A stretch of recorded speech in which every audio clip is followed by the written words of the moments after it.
discute reduzir o prazo da prescrição de dívidas no Brasil de 5 para 3 anos. E mais do que isso, querem impedir até a cobrança amigável após esse prazo.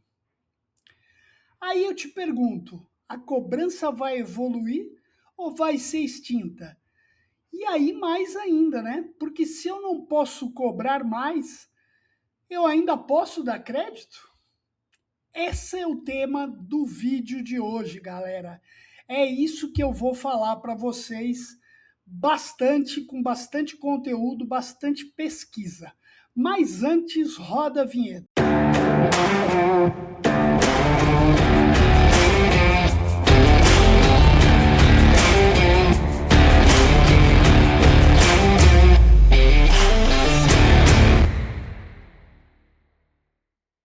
Fala galera, como eu disse, o vídeo de hoje é sobre um tema que tá tirando o sono de quem tá antenado com as mudanças que vão rolar a partir do novo Código Civil, da reforma do Código Civil e de algumas discussões que já estão rolando aí no STJ, tá?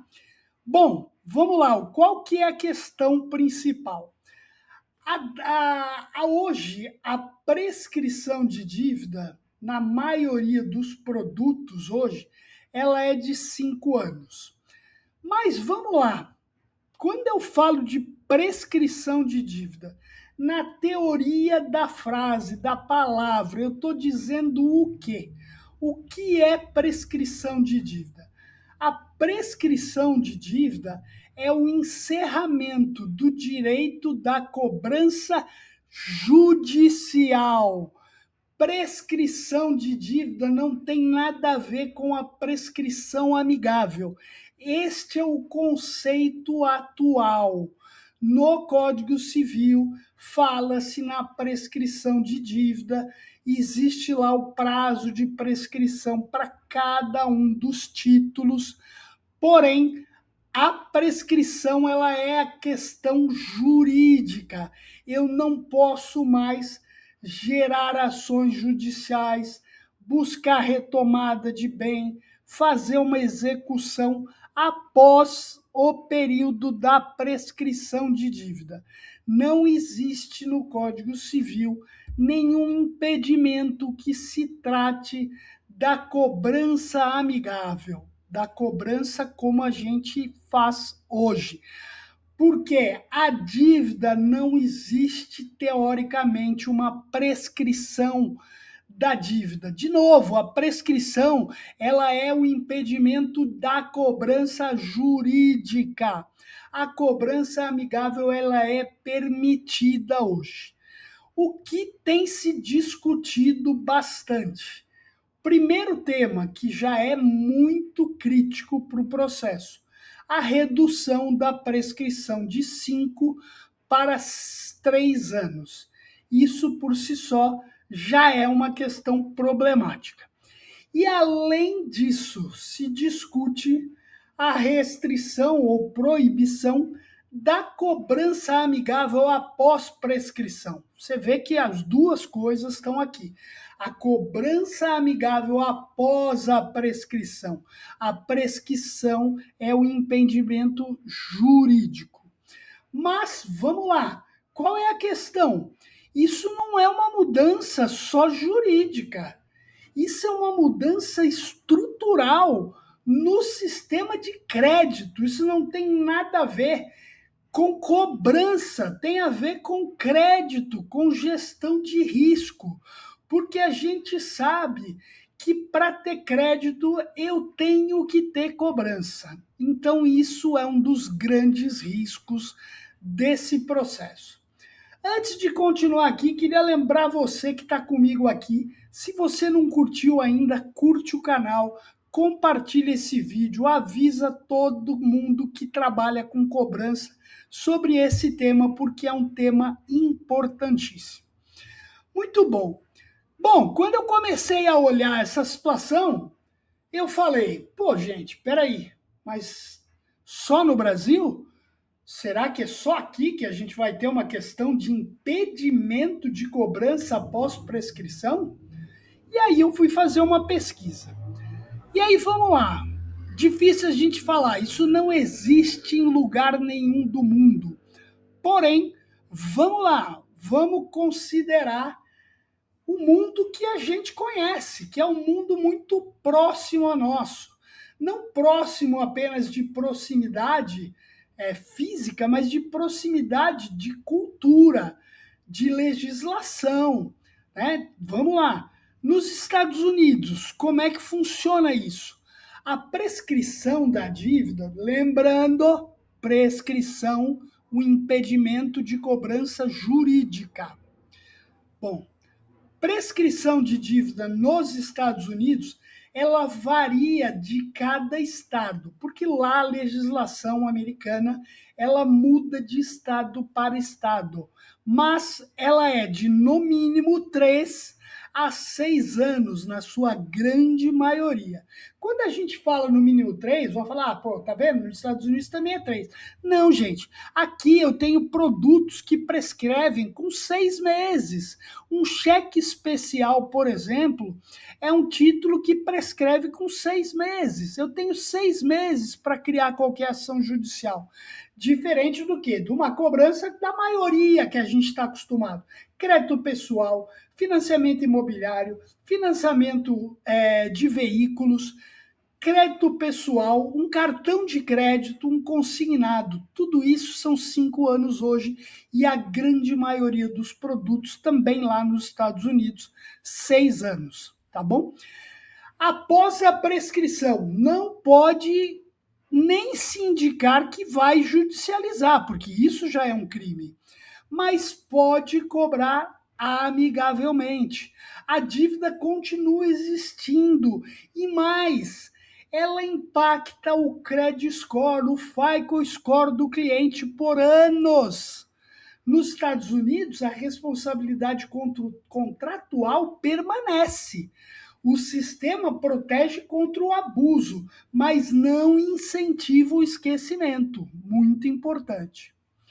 Vamos lá. Tá, Estados Unidos não vale. Vamos para a Europa. Alemanha, França, Espanha. Prazo médio de 3 a 4 anos. Alemanha de 3 anos, com regras bem claras. Cobrança amigável continua sendo possível. Forte cultura de algo que aqui a gente precisa ainda trabalhar muito. Responsabilidade. Eu peguei uma dívida, a dívida é minha. Por que, que eu não tenho que pagar? Ela é minha. Eu contraí a dívida, o banco me emprestou, o cartão de crédito me financiou por um período, eu tenho que pagar. O sistema ele é eficiente no processo de recuperação extrajudicial. E vamos lá, a prescrição limita a execução, mas não elimina a obrigação moral e cívica. Bom, Europa está muito longe, por mais que a gente tenha base no nossa lei da proteção de dados, com base na Europa, então não está tão longe assim. Vamos para mais próximo, vamos para a Argentina. A Argentina tem prazos menores de prescrição. Existe uma alta instabilidade, o crédito é muito caro. E aí tem aquela história, né? Os juros ele é elevado por quê? Por que, que o juros é alto? Para compensar o risco. Então, qual que é a questão que a gente tem aqui como um grande exemplo da própria Argentina? Quando a gente tem instabilidade jurídica, o crédito fica mais caro. Não existe mágica econômica. Então, galera, vamos lá. A gente já tem um crédito barato no Brasil, podendo cobrar da forma como a gente cobra, com prescrição em 5 anos. E aí, como é que vai ser? Vocês acham que quem vai pagar a conta? Quem é que vai pagar a conta de novo? Então, é muito importante a gente ter essa convicção. Vamos lá. E aí, com base nisso que eu falei, na questão dessa dificuldade de poder cobrar, qual que é o efeito dominó que a gente imagina, né? a gente vai ter menos prazo para cobrar, maior risco de perda, menor previsibilidade. O crédito, sem dúvida nenhuma, vai ficar mais caro. A gente vai ter mais reprovação. A gente já tem hoje uma taxa de aprovação, se falar uma taxa alta, 35%, 40%, talvez seja um absurdo. Imagina a hora que a gente não puder fazer cobrança. Ou seja, de novo, sem segurança jurídica, o crédito fica mais seletivo. Quem sofre, quem que é? É quem mais precisa. E aí tem um outro aspecto. Vamos lá. Vamos esquecer esse negócio, papo do Tambellini, papo de povo que está pensando só no próprio bolso. Legal, não tem nada a ver isso. Muito bom. Vamos pensar numa coisa agora? Quantas pessoas, e aí eu vou além, quantas famílias vivem hoje do processo de recuperação de crédito? Quantos operadores hoje no Brasil atuam em carteiras maduras, ou seja, carteiras acima de 5 anos? O que vai acontecer então? A gente já tem um movimento que já é assustador, que o povo já critica, que é a IA tomando conta das operações de cobrança, tirando emprego. E aí, se eu não posso mais cobrar depois de 5 anos, como é que eu vou manter o emprego dessa galera? Será que as pessoas que pensam nessa lei pensam em quê? Pensam em beneficiar quem? Se eu vou estar impedindo o processo, ficando com o crédito mais caro, taxas de juros mais caras, crédito restritivo e agora em operações encolhendo, empregos se reduzindo e a recuperação tardia desaparece. Então, a gente está discutindo prescrição, mas eu estou discutindo emprego também. Não se esqueça disso, pessoal. Muito bom. E aí eu me pergunto, eu que tenho meus mais de 30 e poucos anos de cobrança, fico pensando nisso e falo, e aí, cara, como é que vai ser? A cobrança vai acabar ou ela vai ter que evoluir? E aí aqui eu trago alguns pontos mega importantes desse tema. A gente já teve, a partir de janeiro do ano passado, de 2025, o ingresso da Resolução 4966. A Resolução 4966, que você pode encontrar um curso especificamente falando de como fazer cobrança melhor lá na nossa Universidade Tabelando. Se você não conhece, visita nosso site www.tabelandocontambellini.com.br, você acessa a área universidade, lá tem todos os detalhes, preços tanto individuais para você que quer se beneficiar, quer conhecer melhor o teu trabalho, quanto para empresas com pacotes maiores. Então vamos lá, 4966 já deu uma mudança no processo de cobrança. Ela já exigiu que a gente faça uma cobrança antecipada. A cobrança preventiva já é uma coisa que existia, mas a partir da 4966 ela ficou muito mais necessária. Agora, se esse negócio for para frente, a gente vai ter que ter uma cobrança ultra preventiva. Eu vou ter que ter um intensivo uso de analytics, conhecer quem é o cliente, conhecer se ele já teve inadimplência em outro momento, se ele parou de pagar. Porque quantas pessoas, e eu sempre falo que o inadimplente não é o picareta, continua não sendo, mas a gente sabe que tem muita gente que se aproveita da situação e no momento de fragilidade vai ouvir lá o picareta. Não, aguenta 3 anos que depois acabou. Você pode fazer outra dívida que você não tem que pagar, teu nome não vai estar mais negativado e ninguém vai poder mais te cobrar. E aí, gente, como fica? A gente vai ter problemas de gerar negociações sustentáveis. A gente vai ter que ter uma recuperação muito mais consultiva e um profissional muito mais qualificado. Porém, como é que eu vejo esse futuro? Eu entendo, gente, que não vai ter como a gente parar de cobrar o cliente. Porém, aí eu vou para aquele termo que já está no mercado há muito tempo, né?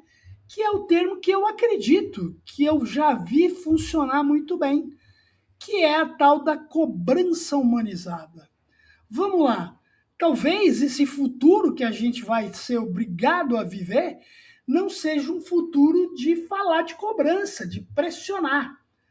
Talvez seja o que eu venho vendendo há algum tempo já. Se posicionar como parceiro daquela pessoa, do inadimplente. Seria um contato não para pressionar, mas para oferecer uma reorganização. Eu sou um assistente financeiro, eu não sou mais um cobrador, sou um assistente financeiro do Banco X. Eu estou entrando em contato para te ajudar a se educar financeiramente com uma alternativa viável para você restabelecer, ter suas dívidas totalmente quitadas. O cara pode me perguntar, mas espera aí, você está me cobrando? Não, senhor, não estou lhe cobrando. Não é esse meu objetivo. Não, mas eu não preciso pagar porque agora a minha dívida ela deixou de existir. E aí é a hora de ser firme. Não, senhor, gostaria de somente esclarecer. A dívida não deixou de existir. O que foi impedido foi a questão da cobrança judicial e da cobrança ativa. Eu estou aqui exatamente buscando a proposta do senhor renegociar a sua dívida para que o senhor fique em paz. Então, gente, o futuro não vai ser sobre cobrar, é sobre como manter a responsabilidade do cliente com dignidade. Porque senão, gente, é um país que vai facilitar o esquecimento da dívida e vai, sem dúvida nenhuma, fortalecer o esquecimento do crédito, porque o crédito vai ser impactado. Gente, cobrança faz tempo, não é punição, ela é sustentação do sistema. Em todos os nossos cursos que estão lá na universidade, em todos os treinamentos, eu falo que o papel da cobrança é o de apoio ao inadimplente, não de pressão. Se a dívida vai expirar completamente, crédito também pode expirar.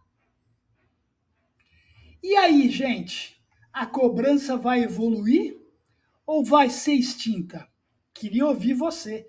Queria deixar e te convidar para interagir comigo nesse vídeo, fazer comentários, compartilhar, deixar a sua opinião. Se você é um profissional que atua com cobrança, não ache isso não é comigo, isso é com você.